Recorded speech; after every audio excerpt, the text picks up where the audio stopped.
So yesterday we have discussed about some introduction related to the paper and color paper and thin layer chromatography.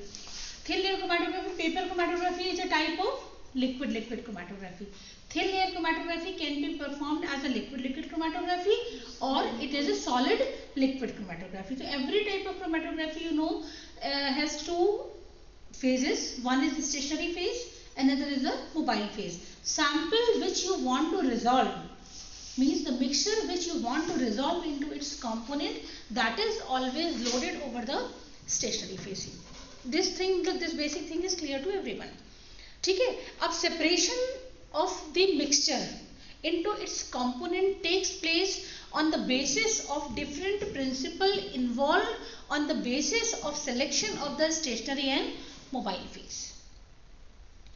If both phases are liquid, then separation will be based on the partition. If one phase is solid, another is liquid or gas, means in case of solid liquid or solid gas chromatography क्या होगा? Adsorption, desorption. जैसे कि simple अगर आपको ये बताएं, जैसे TLC में क्या होता है, this is a glass plate, it is coated with adsorbent like silica gel. ठीक है, silica gel G, alumina gel G. What is this G? G stand for gypsum. It is a binding material. Gypsum क्या है? It is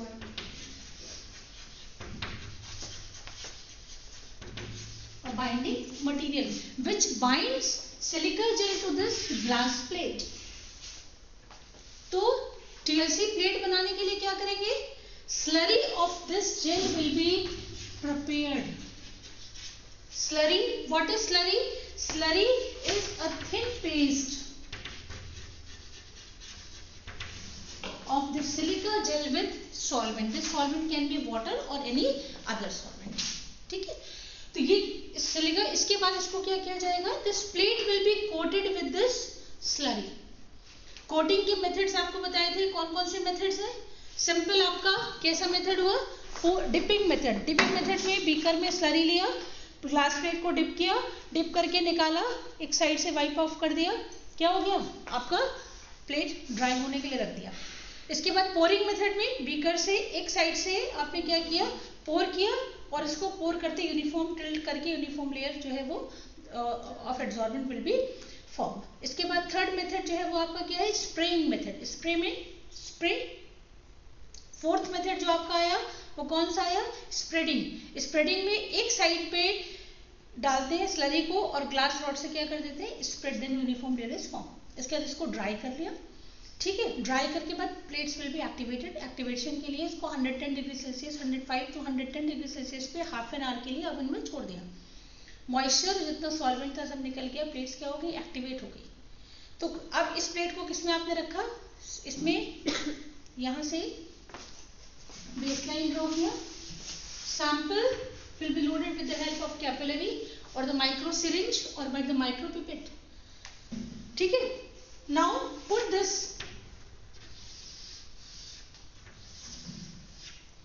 TLC plate into the chromatography chamber. और ये कैसे रखी जाती है? 45 डिग्री के एंगल पे, जैसे ग्लास प्लेट ऐसे रखते हैं ना, 45 डिग्री के एंगल पे रखा. Spot should not dip into the solvent. This is solvent, this is covered. अब क्या होएगा? It will start to move.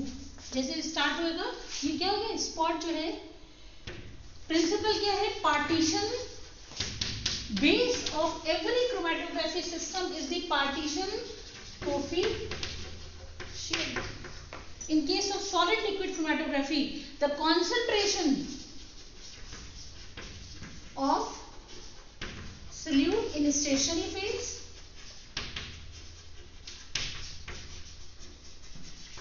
divided by concentration of solute in mobile phase. Then what is the stationary phase? Stationary phase which is not mobile. The adsorbent, जिससे कि क्या किया? Plate को coat किया गया है.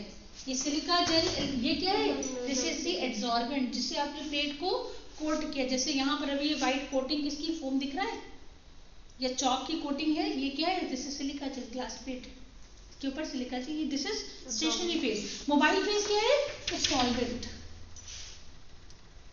जो मूव करेगा, ये आपका क्या है, this is also known as eluent, इसको क्या बोलते हैं, इलुएंट। सॉल्वेंट और mobile phase this is known as eluent. अब ये क्या करेगा, it will start to move, जब मूव करेगा then the component, suppose this contains two component A plus B, this mixture contains two component A plus B, A plus B, one has affinity, more affinity in the stationary phase, another has more affinity towards the, दोनों की affinity में difference तो हो गई ना, किसी एक की stationary phase में ज्यादा होगी, किसी एक की stationary phase में कम होगी, जिसकी stationary phase में कम होगी मोबाइल जो एक्चुअली जो सॉल्वेंट और एड्सॉर्बेंट का सिलेक्शन अभी आपको बताते हैं, इसीलिए मैं बता रहे हैं कि सिलेक्शन जो एड्सॉर्बेंट और सॉल्वेंट का किया जाता है उससे ही वो, दैट इज वेरी इंपॉर्टेंट कि आप जो मिक्सचर ले रहे हो, what kind of mixture you are taking, what kind of mixture you want to resolve, ठीक है, उसके बेसिस पे सिलेक्शन ऑफ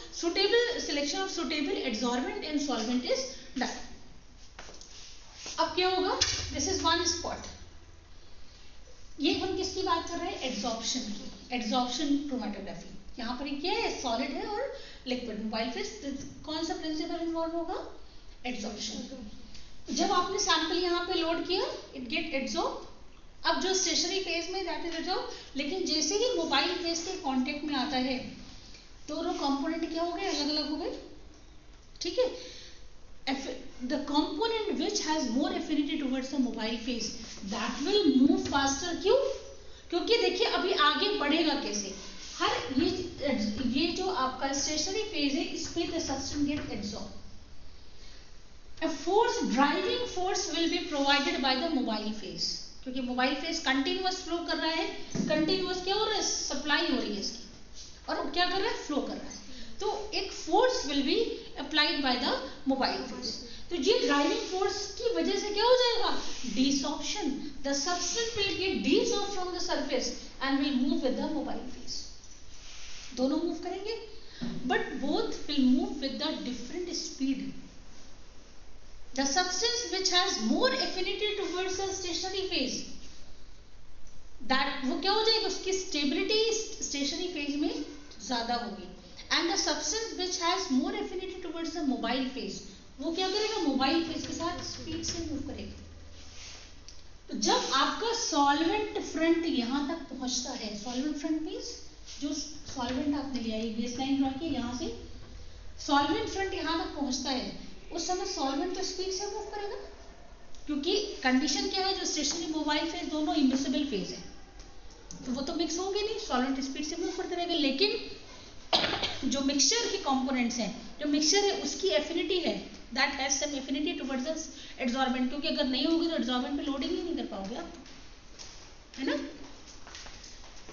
अब ए कंपोनेंट और बी कंपोनेंट दोनों चले एक पॉइंट से, लेकिन एट द एंड दोनों क्या हो गए, तो बहुत सारे फैक्टर्स ने क्या क्या काम किया, पहला तो आपका पार्टीशन कोफिशिएंट, ठीक है, दूसरा affinity towards the stationary and mobile phase, तीसरा रिटेंशन टाइम,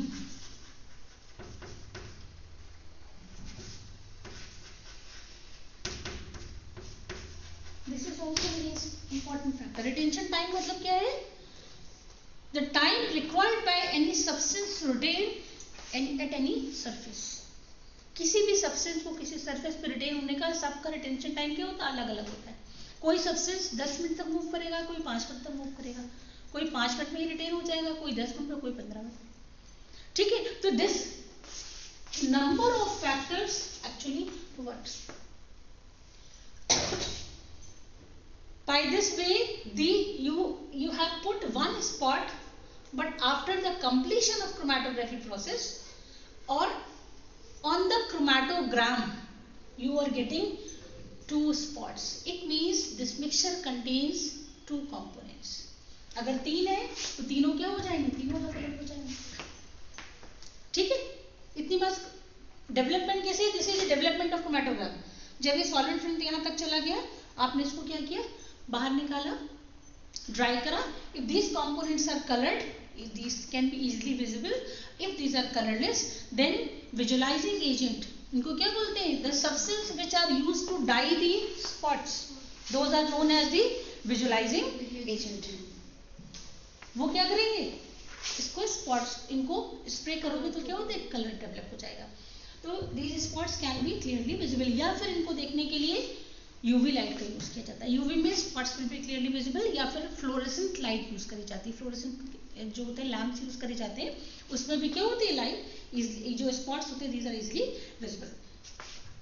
ये क्या हो गया? जब आपका डेवलप हो गया, दिस इज कॉल्ड क्रोमैटोग्राम. इसको क्या बोलेंगे? Chromatogram.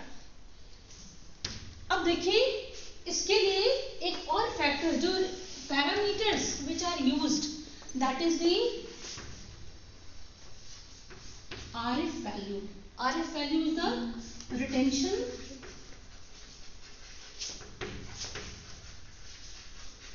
factor.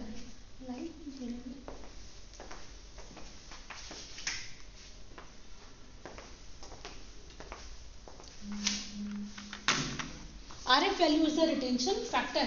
What is retention factor? Distance traveled by solute. Traveled by solute from baseline. Baseline means the line at which you put the spot, divided by the distance traveled by the solvent from the baseline. Distance traveled by solute, this is x1. Distance traveled by solvent, it is y. So for a component, the RF value of A will be x1 upon y. RF value of B will be x2 upon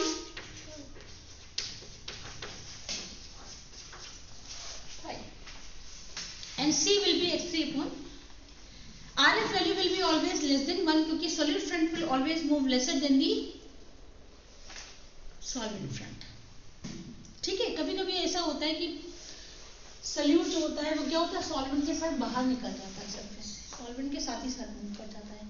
उस case में we cannot calculate the RF value. वहां पर क्या निकाला जाता है? RX.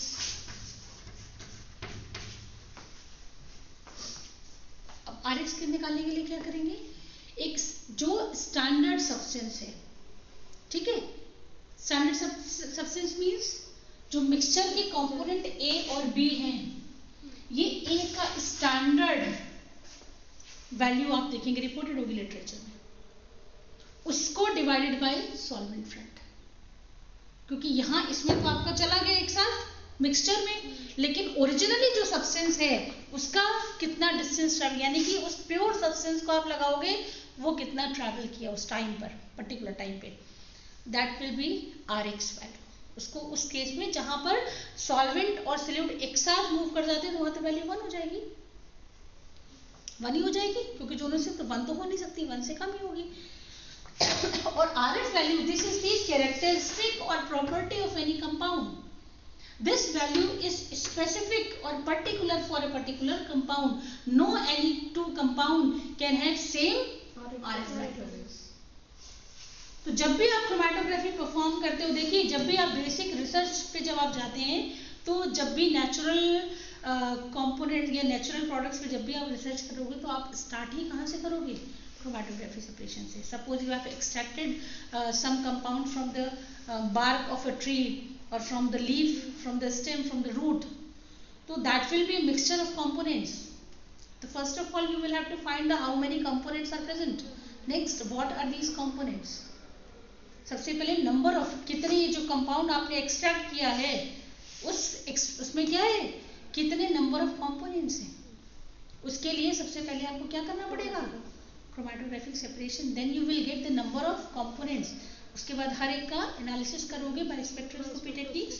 सब तो फर्स्ट जो identification, first supportive evidence for the identification of component will be the RF value. It is not a confirmatory analysis, it is a supportive evidence for the identification of compound. RF से you can एक आपको rough idea लग जाता है कि ये compound क्या possible compound हो सकता है और this compound belongs to which family. You can have some idea by the calculation of the RF value. ठीक है. अब नेक्स्ट आता है कि how these solvents and adsorbents are selected for TLC. Thin air chromatography के लिए पहली चीज तो क्या है, देखिए जैसे पेपर क्रोमैटोग्राफी के लिए या इसके लिए भी पेपर क्रोमैटोग्राफी में आरएफ जो है वो ज्यादा कैलकुलेट किया जाता है. ठीक है. तो जो सॉल्वेंट जो चूज करते हैं उस सॉल्वेंट के लिए सैंपल का जो आरएफ वैल्यू होता है that should be between 0.15 to 0.85. This is the system. एक सिस्टम है जिसमें स्टेशनरी फेज है, मोबाइल फेज और सैंपल है. तो जो सिस्टम आप चूज कर रहे हो, जो तीनों चीजें मिला के दिस इज अ सिस्टम ना, कि एक सैंपल एक मिक्सचर आपने लिया सैंपल, उसके लिए what is the stationary phase और mobile phase, this totally is called a system.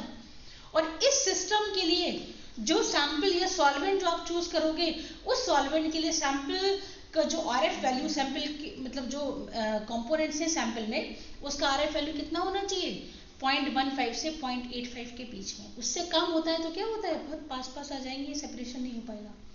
और 0.85 से ज्यादा आ जाएगा तो सॉल्वेंट के साथ मूव कर गया इसका मतलब. तो आइडेंटिकल सॉल्वेंट वही होता है कि जो उस सैंपल के लिए कितना आरएफ वैल्यू दे, 0.15 से 0.85 के बीच में. इसके बाद नेक्स्ट आता है selection of solvent, suitable solvent and adsorbent for TLC.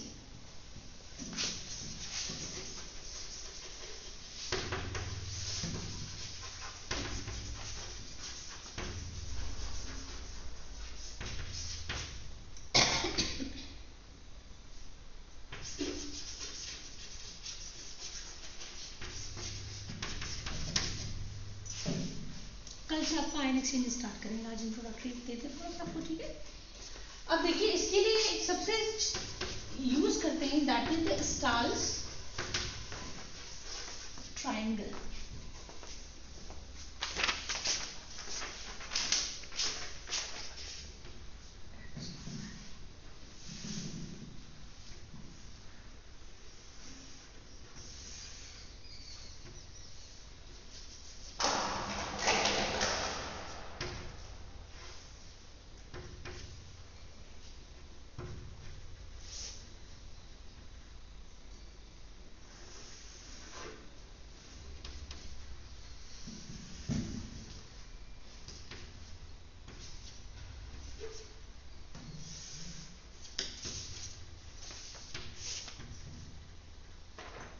M for mixture, E for eluent, S is the substrate or sample.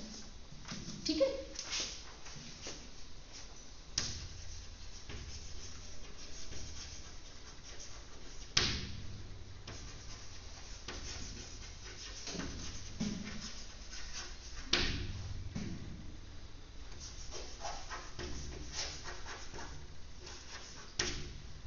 Sorry, this is the stationary phase. S is not substrate यहाँ पर, it's just stationary phase.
Adsorbent के लिए आपको बताया silica gel, alumina gel, किसलगर,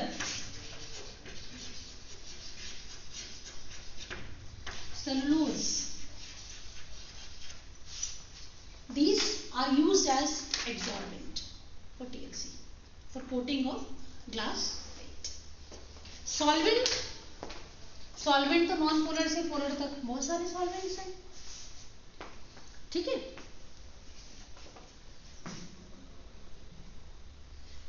अब देखिए this stars triangle will be rotated like this. तो अगर if the mixture is hydrophilic in nature तो क्या होगा, जो एड्सॉर्बेंट चूज करोगे that should B inactive and this should be polar, ठीक है। एलिमेंट कैसा लेंगे, polar solvent. If the mixture is, जो सैंपल आपने लिया है that is hydrophilic, hydrophilic means water absorbing, water loving. अब इसी तरह से इसको रोटेट किया, if the mixture means which you want to resolve into individual component, if it is hydrophobic in nature, the solvent selected, जो एड्सॉर्बेंट that should be active surface, जिसका surface क्या होना चाहिए, एक्टिव सरफेस होना चाहिए, and it should be non, solvent should be non polar. अब बात आती है इन दोनों के बीच की, जैसे जैसे ये टूवर्ड्स द हाइड्रोफोबिक एंड बढ़ेगा देन एड्सॉर्बेंट एक्टिविटी मीडियम, और उसके बाद जो है वो किधर, टूवर्ड्स नॉन पोलर। जैसे जैसे ये हाइड्रोफिलिक की तरफ मूव करेगा तो अब या तो सॉल्वेंट, देखिए सिंगल सॉल्वेंट या तो चूज करें, या फिर क्या होता है मिक्सचर ऑफ सॉल्वेंट। एक जो ये आपको बता रहे थे सॉल्युबिलिटी, इसमें सबसे ज्यादा इसका भी जो रोल होता है किसका, पोलर और नॉन पोलर सॉल्वेंट का। जैसे जो पोलर कंपोनेंट्स होते हैं those are soluble in polar solvents and non polar compounds are soluble in non polar component. तो जैसे मान लीजिए मिक्सचर आपने लिया है butanol, acetic acid and water, amino acid के लिए हम लोग यूज करते हैं जनरली ब्यूटेनॉल, एसिटिक एसिड,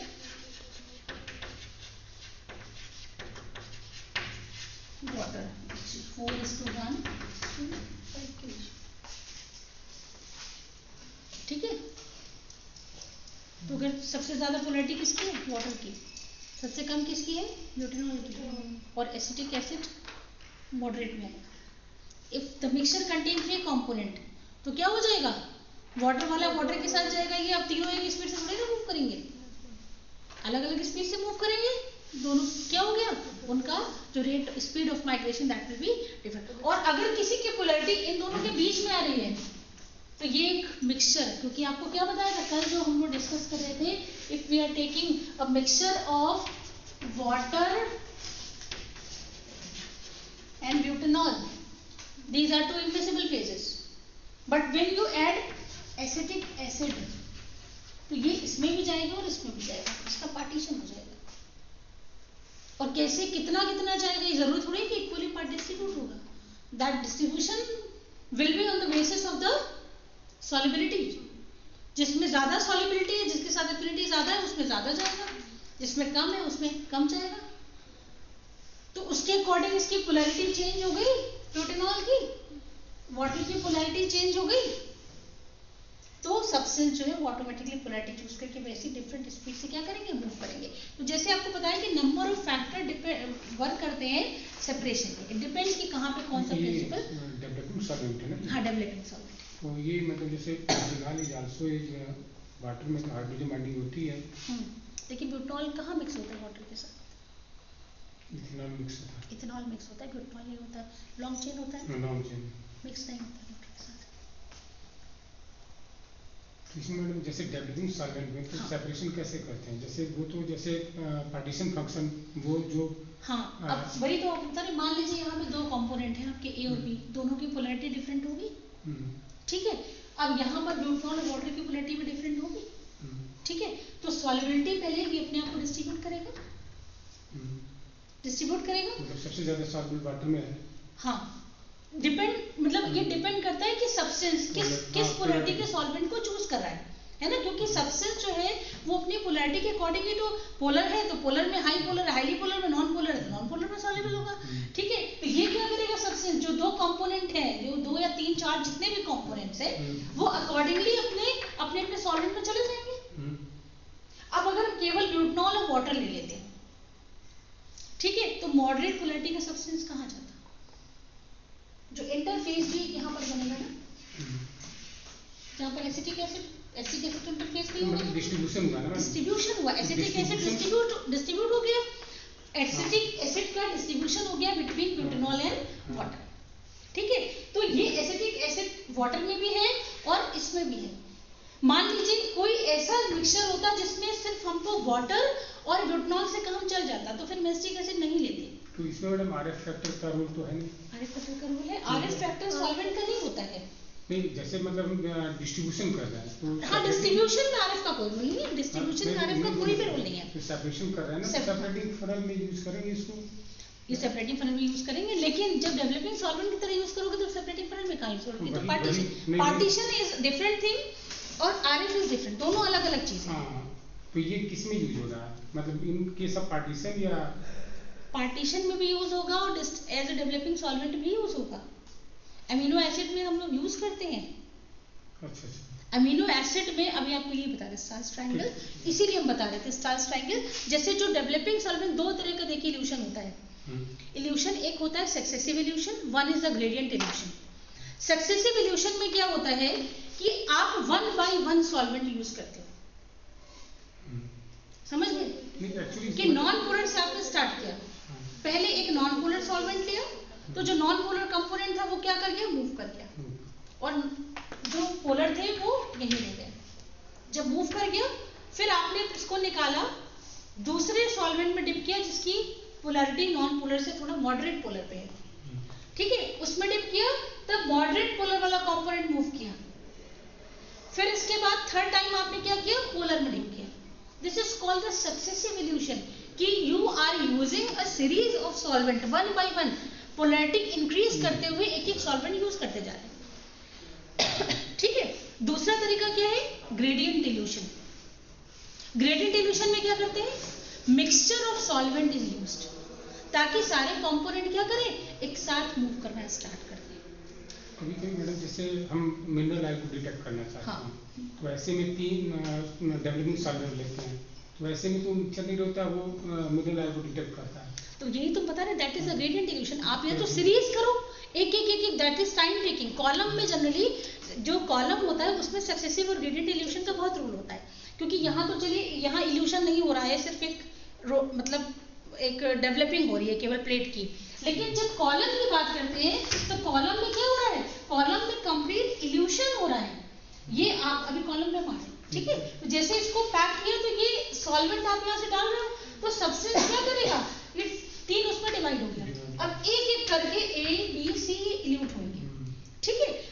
जब आप सक्सेसिव इल्यूशन करते हो, यानी कि series of solvent is used, मान ली 3 कंपोनेंट है, तीनों के लिए डिफरेंट सॉल्वेंट इज रिक्वायर्ड, ठीक है, तो क्या करोगे, सबसे पहले आप नॉन पोलर से, क्योंकि पोलर डालोगे तो सब मूव करेंगे, तो क्या करेंगे, पहले नॉन पोलर से स्टार्ट करेंगे, नॉन पोलर, फिर मॉडरेट पोलर, फिर polar.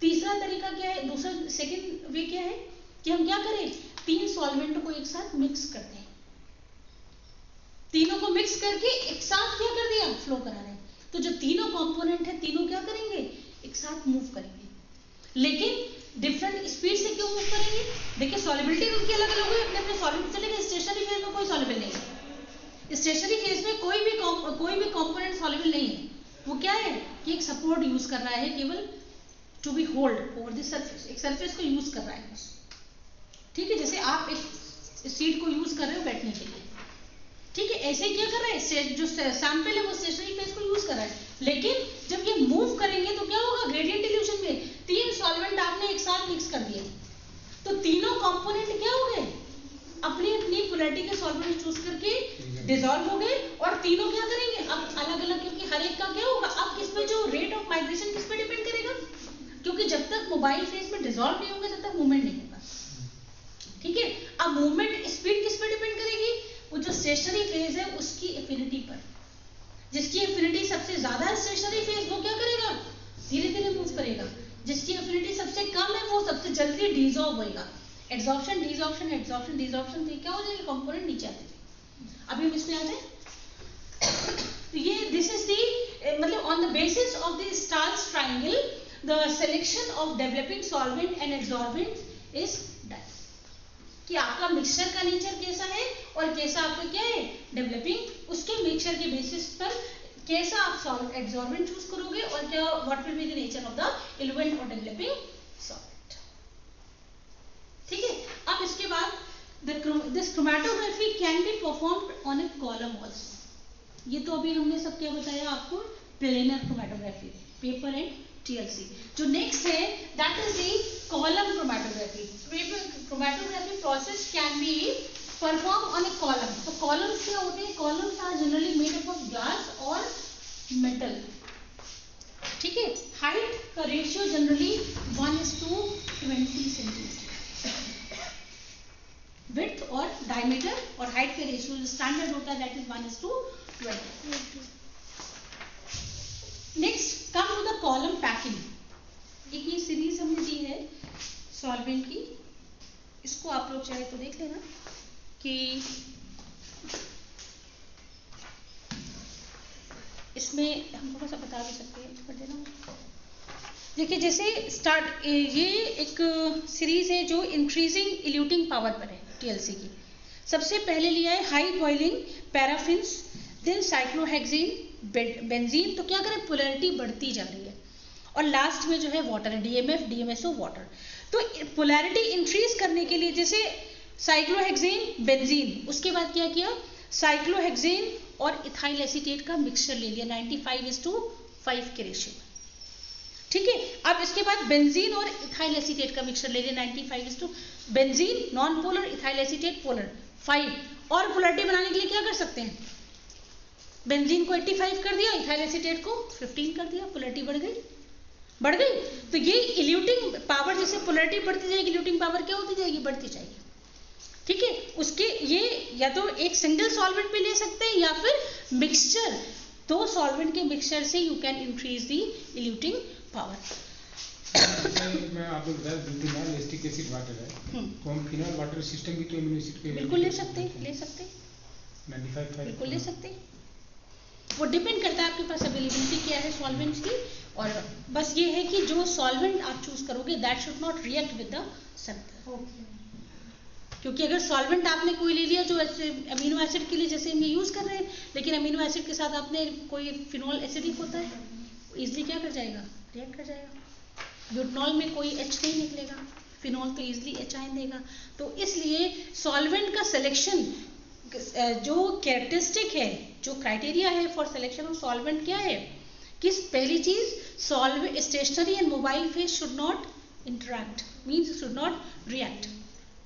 There should not be chemical reaction between developing solvent and mixture. Sample should not be reaction between stationary phase and mixture. Mobile phase हो, mixture के साथ भी कोई chemical reaction नहीं होना चाहिए।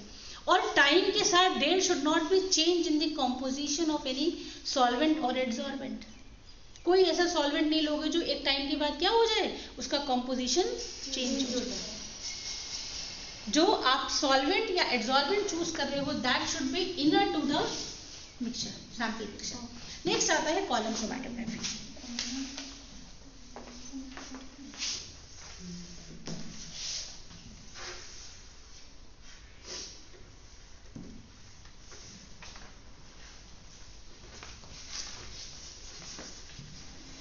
कॉलम क्रोमैटोग्राफी में जो स्टेशनरी फेज होगा वो क्या होगा, it can be solid, it will be always solid, but it can be adsorbent, ion exchange material, it can be a gel। ठीक है, कॉलम क्रोमैटोग्राफी में क्या होगा, column chromatography will be always used towards gravity, हमेशा क्या होगा, it will use as towards gravity। तो सबसे पहली चीज आती है कॉलम पैकिंग। कॉलम पैकिंग के लिए ग्लास वूल, कॉलम में क्या करेंगे, सबसे पहले वायर से ग्लास वूल, कॉटन वूल ले लोगे तो क्या हो जाएगा, बंद हो जाएगा कॉलम, स्टिक हो जाता है कॉलम। इसके बाद slurry,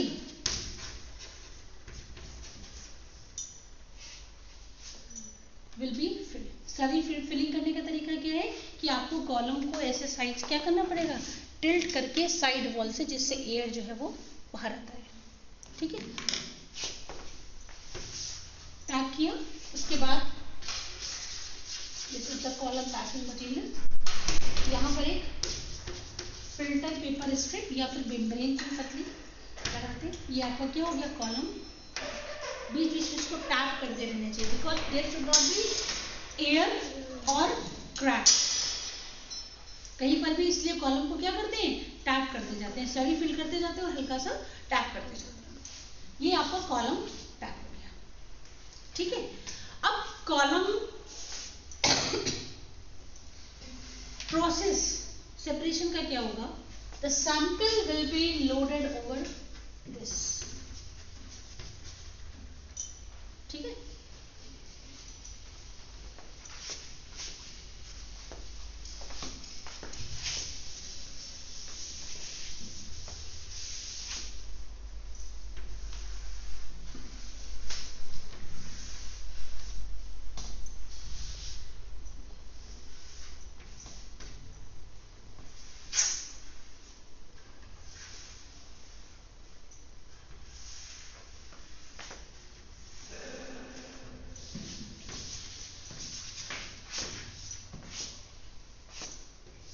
you have taken substance here. अब क्या करेंगे, यहाँ पर एक रिजर्वॉयर लगा देंगे, जिससे कि क्या है, आपका जो सॉल्वेंट है कंटिन्यूअसली इस पे फ्लो करता रहेगा। During the process column should not dry, there will be continuous supply of the eluent. इसमें क्या है, अभी एब्जॉर्प्शन की बात करेंगे, केवल एब्जॉर्प्शन क्रोमैटोग्राफी की। ठीक है, अब क्या हो रहा है, कंटिन्यूअस सॉल्वेंट क्या करेगा, मूव करेगा। अब यहाँ पर हम बात कर रहे थे successive and gradient evolution. Successive में क्या करेंगे, सीरीज ऑफ सॉल्वेंट, एक सॉल्वेंट पहले करेंगे, एक सब्सटेंस इल्यूट होकर बाहर आ जाएगा। इल्यूशन क्या है, what is illusion, evolution is the process by which the substance are recovered from the mixture after the separation from the column. ठीक है, Ma'am, it says separation of components from mixture.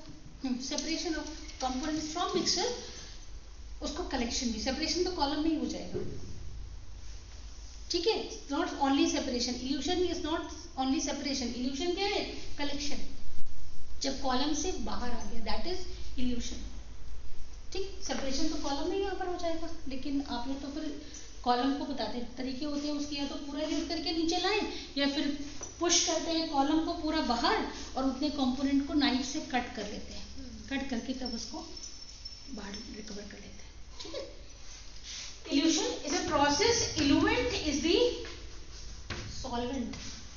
ठीक, अब आपने यहाँ पर substance लिया, मान लीजिए you have taken 32 gram of substance. कैसे इल्यूट होएगा ये, पहले तो सॉल्वेंट आपने डाला, स्टार्ट हो गया मूव करना। Suppose it contains A plus B plus C3 components, तो सबसे पहले यहाँ पर क्या होगा, मूव करेगा। सपोज A की जो एफिनिटी है वो सबसे कम है किसमें, स्टेशनरी फेज में, तो सबसे पहले A आगे चलेगा। C की एफिनिटी किसमें सबसे ज्यादा है, स्टेशनरी फेज में, तो सबसे पीछे क्या चलेगा, C चलेगा। इतनी बात क्लियर है। अब यहाँ पर क्या आया, जैसे ही मूव करेगा तो सबसे पहले क्या होगा, B प्लस C। A अभी ऊपर है, नहीं हम उल्टा बोल रहे हैं, जो भी मतलब A की एफिनिटी आप समझ लो सबसे ज्यादा है स्टेशनरी फेज में, तो अभी A ऊपर है, B प्लस C नीचे आया। नेक्स्ट फेज में क्या होगा, यहाँ पर आपका C आया, नहीं A आया, और यहाँ पर क्या आया, B, और यहाँ पर नहीं, this is A plus B, और यहाँ पर B प्लस C।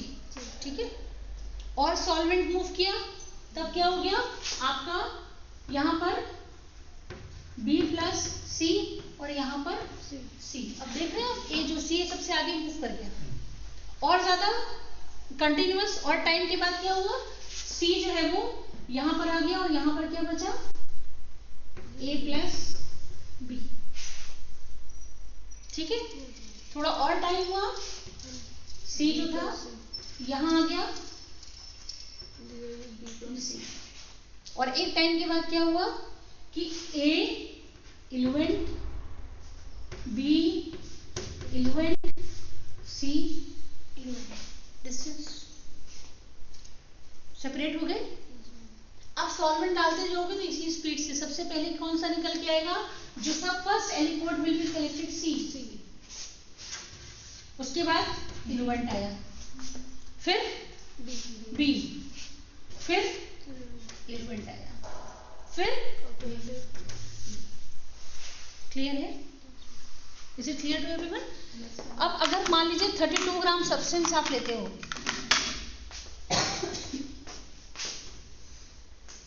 पैक है कॉलम आपका 32 ग्राम सब्सटेंस, तो सबसे पहले क्या होगा, इस 32 में से 16 यहां पर आ गया। अब इसके बाद क्या हुआ, ये 16 फिर डिवाइड हुआ, ये 16, ये 8, फिर क्या हुआ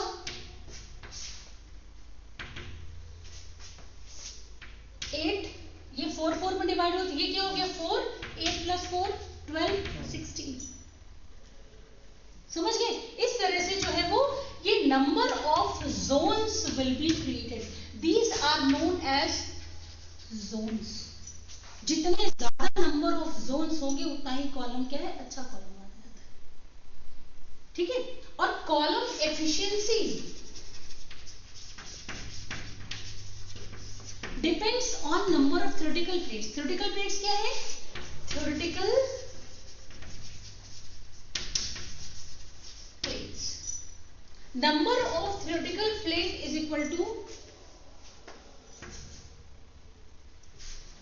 length of the column and height of width of the plate। लेकिन what is the theoretical plates, जो कॉलम को जिससे आप पैक करते हो एड्सॉर्बेंट से, it has number of horizontal layers, और हर लेयर पे क्या होता है, एड्सॉर्प्शन, उसके बाद नेक्स्ट लेयर पे डिसॉर्प्शन।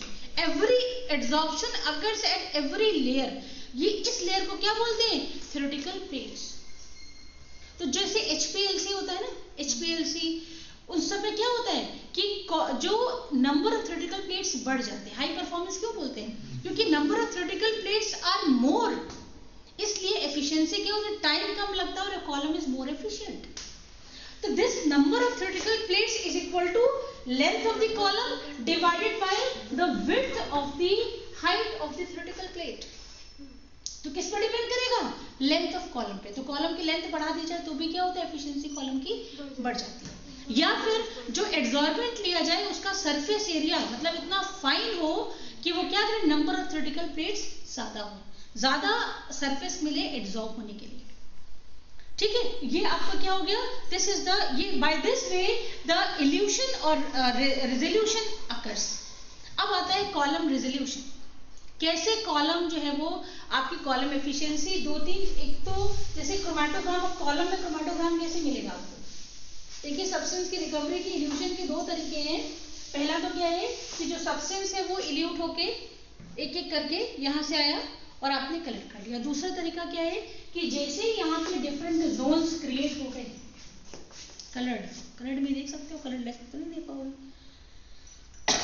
क्या करेंगे, कॉलम को रोक देंगे, उसके बाद यहाँ से वायर डाल के क्या करेंगे, पुश करेंगे तो पूरा कॉलम बाहर आ गया, और उतना हिस्सा क्या हुआ, जोन्स को नाइफ से कट किया, कट करके सुटेबल सॉल्वेंट में डिसॉल्व किया, तो जो सैंपल था वो किस में आ गया, सॉल्वेंट में आ गया, और आपका एड्सॉर्बेंट जो था प्रेसिपिटेट की तरह, क्योंकि वो सॉल्युबल नहीं होगा, फिल्टर कर लिया। इसके बाद क्या किया, सॉल्वेंट को इवेपोरेट करा दिया, एस्केप ऑफ करा दिया, and you will get the substance जो कंपोनेंट था। ठीक है, ये हो गया पूरा इल्यूशन प्रोसेस। अब इसमें एक चीज और आती है,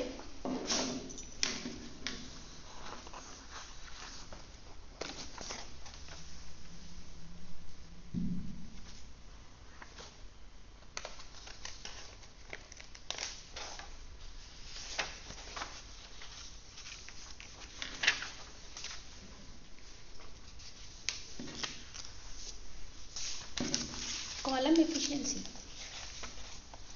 अब कॉलम में आपको क्रोमैटोग्राम कैसे मिले बताओ? क्रोमैटोग्राम कॉलम सॉफ्टवेयर लगाए जाते हैं, ठीक है। तो क्या होता है, जैसे ये सॉल्वेंट आ रहा है कंटिन्यूअस, डिटेक्टर्स लगाए जाते हैं। डिटेक्टर्स होते हैं वो क्या करते हैं, डिटेक्ट करते हैं।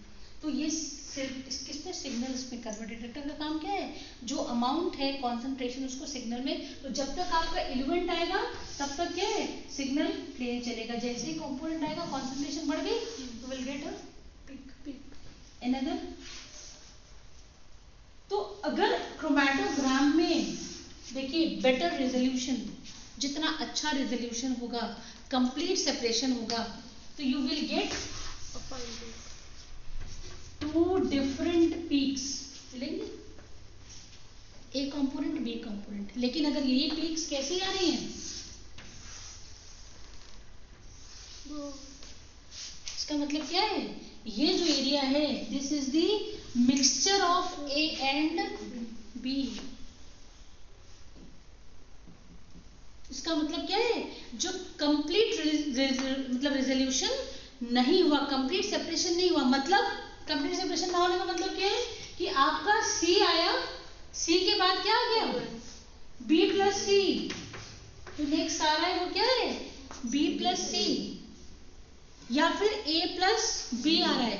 ये जो जोन्स थे वो कंप्लीटली, जो हमने बताया, ए एलिमेंट बी एलिमेंट सी, ए और बी के बीच में क्या है, यहाँ पर एलिमेंट है, this is a complete separation. लेकिन अगर ये दोनों क्या है, तो ये तो बी आएगा, लेकिन ये वाला एरिया जब बाहर आएगा तो वो क्या होगा, that will be mixture of A plus B. तो क्रोमैटोग्राम में if 2 peaks are not completely separate, it means कि कंप्लीट रेजोल्यूशन नहीं हुआ। एफिशिएंसी कॉलम जो है, column efficiency is not good, column is not sufficient or efficient to separate for the complete separation of the mixture. और अगर if you are getting after separation, you are getting a simple peak with a tailing, इसका मतलब separation हुआ ही नहीं है।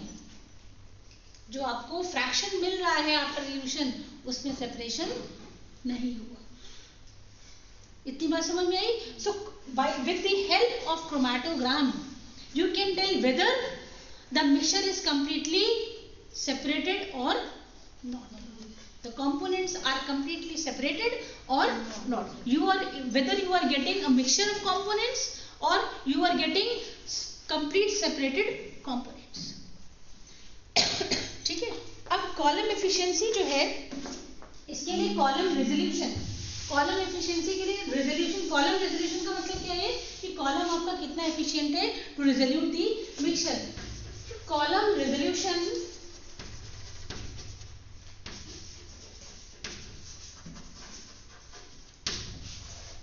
is given by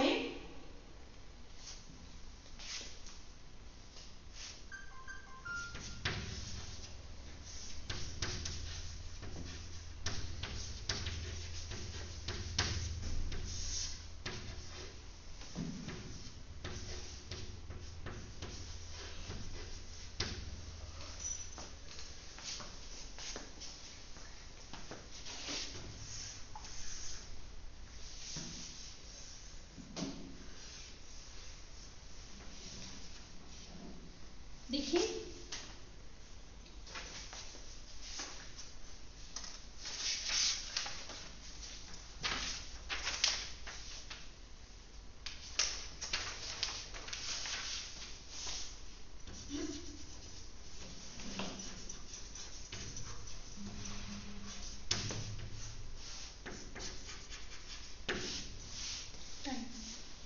suppose this is A component, this is B component, तो retention time ये क्या है,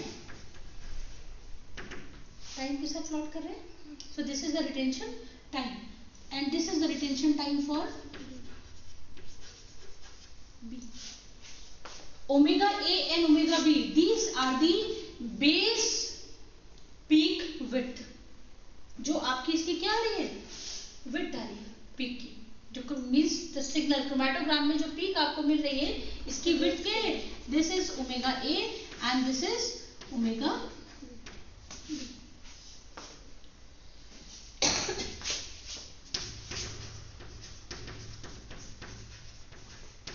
These are the, this is the retention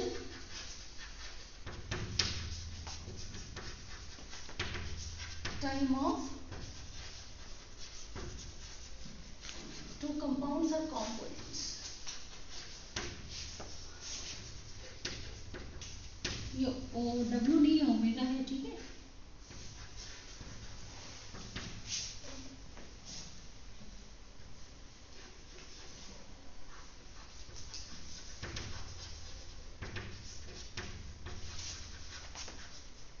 Peak AN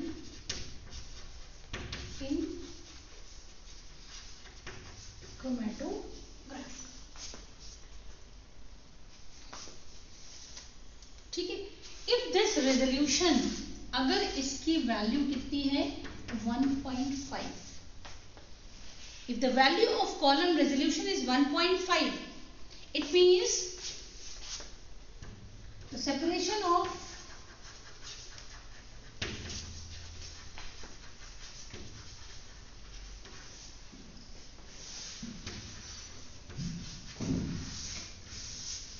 two peak 99.7% complete. If the value of RS is 1, then the 98% separation. ठीक है. तो column resolution कैसे निकालते हैं, retention time. Retention time means suppose ए component आपका 10 मिनट में बाहर आ रहा है और बी कितनी देर में आ रहा है, 13 मिनट में आ रहा है. तो ए का रिटेंशन टाइम कितना हुआ 13 और बी का क्या हुआ, वो आपको क्रोमेटोग्राम से मिल जाएगा. और जो पीक्स आ रही है इनकी क्या है, जो बेस की विड्थ है उससे आपको क्या मिल जाएगी, ये ओमेगा की वैल्यू मिल गई. By this you can find out the column resolution. तो इफ द, यानी कि स्टैंडर्ड वैल्यू हमारी कितनी है 1 से 1.5 के बीच में कॉलम रेजोल्यूशन इज बेटर. उससे कम होता है तो इसका मतलब क्या है कि 3-4% जो है वो मिक्स है, कंप्लीट सेपरेशन नहीं हो गया. तो just by watching the chromatogram you can tell the whether the compound is components of the mixture are completely separated or not.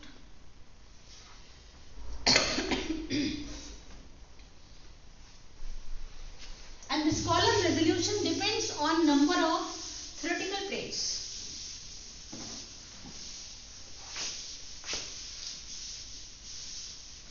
Column resolution किस पे डिपेंड करता है, depends on number of theoretical plates.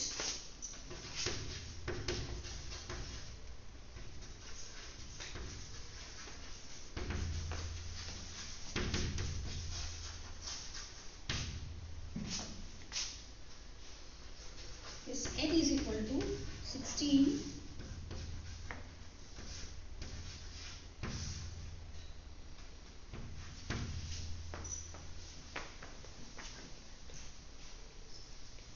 आप लोगों ने research methodology में वो bell shape curve पढ़ा होगा, बेल शेप कर्व पढ़ा होगा, नॉर्मल कर्व. नॉर्मल कर्व में स्टैंडर्ड डिविएशन का कुछ आइडिया है, सिग्मा स्टैंडर्ड डिविएशन. हाँ, जो ये this is a bell shape curve, this is, ये आपका क्या है मीन वैल्यू है. स्टैंडर्ड डिविएशन सिग्मा, इससे कितना क्या हो रहा है, मीन से ये कितना क्या हो रहा है, डिविएट हो रहा है. This is standard deviation.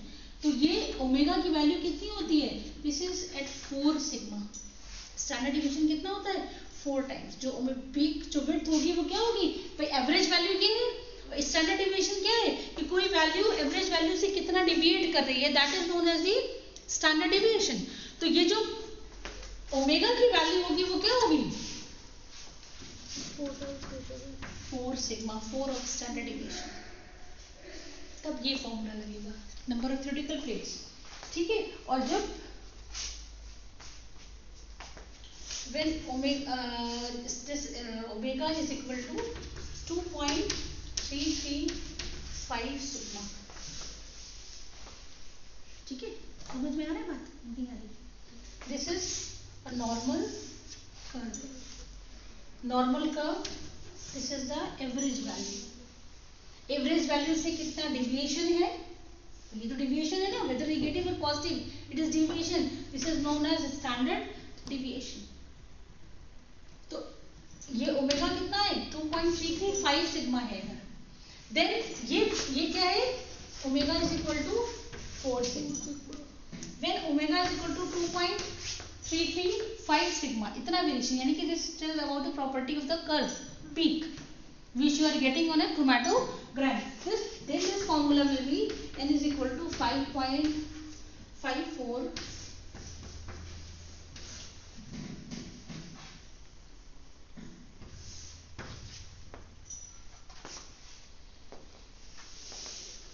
ठीक है।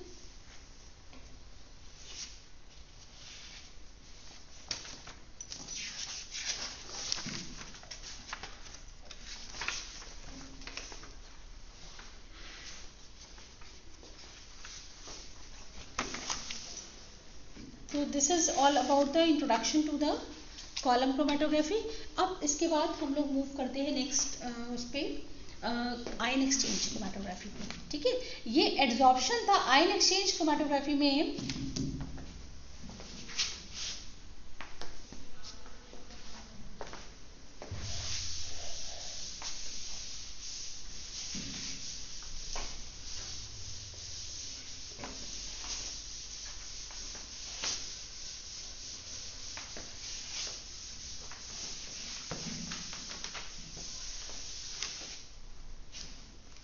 Column will be packed with the ion exchange material.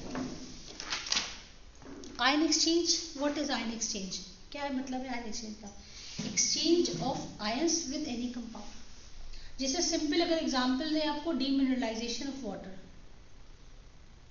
Water में क्या है, मिनरल्स है, कौन कौन से generally, calcium carbonate, bicarbonates, magnesium calcium के कार्बोनेट्स एंड बाइकार्बोनेट। तो हम अगर वाटर को एक ऐसे कॉलम में पास कराएं which is filled with the ion exchange material, means which has capacity to exchange the cations and anions.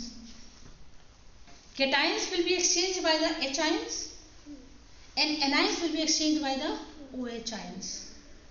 तो क्या होगा, as you fill the water to the column, ion exchange column में जैसे ही आप वाटर को fill करेंगे तो क्या होगा, H आयंस किसके, ये जो सब्सटेंस है it contains H ions and OH ions.